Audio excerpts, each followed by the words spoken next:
পনির role বানানোর জন্য প্রথমে পনিরগুলো এভাবে সরু সরু করে কেটে নেব। তারপর কড়াতে অল্প একটু সাদা তেল দিয়ে তাতে পেঁয়াজ কুচি, সরু সরু করে কেটে রাখা ক্যাপসিকাম কুচি এবং কাঁচা লঙ্কা কুচি দিয়ে নেড়ে নেব। তারপর অল্প একটু নুন দেব। তারপর ভালো করে মিশিয়ে কিছুক্ষণ ঢাকা দিয়ে রেখে দেব। কিছুক্ষণ পর ঢাকনা খুলে আবারও একটু ভালো করে নেড়ে চেড়ে কেটে রাখা পনিরগুলো দিয়ে দেব। তারপর দেব টমেটো সস। টমেটো সস দিয়ে ভালো করে মিশিয়ে নিতে হবে।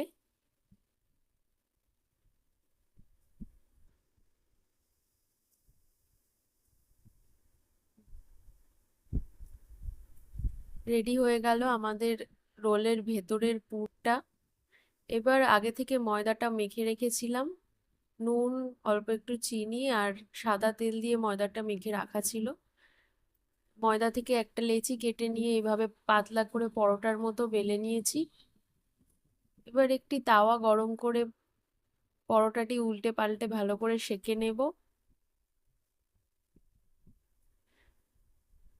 এবার দেব একটু সাদা তেল। সাদা তেল দিয়ে পরোটাটা ভালো করে ভেজে নেব।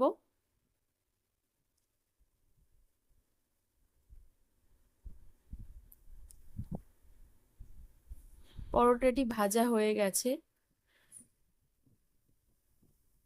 এবার একটি কাগজ নিয়ে তার উপরে পরোটাটি রেখে এবার রোলের ভেতরের যে পুরটা তৈরি করে রেখেছিলাম সেই পুরটা দিয়ে দেব। উপর থেকে একটু পেঁয়াজ কুচি, একটু শসা কুচি আর একটু কাঁচা লঙ্কা কুচি দিয়ে দিলাম। আর একটু আলু ভাজা দিয়ে দিলাম। আলুটা আগের থেকে ভেজে রাখা ছিল। আর অল্প একটু লেবুর রস দিয়ে দিলাম।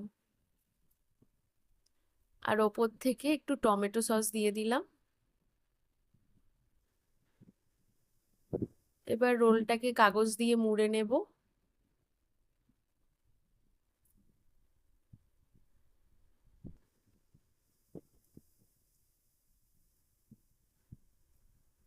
ব্যাস, তাহলেই রেডি আমাদের পনির রোল।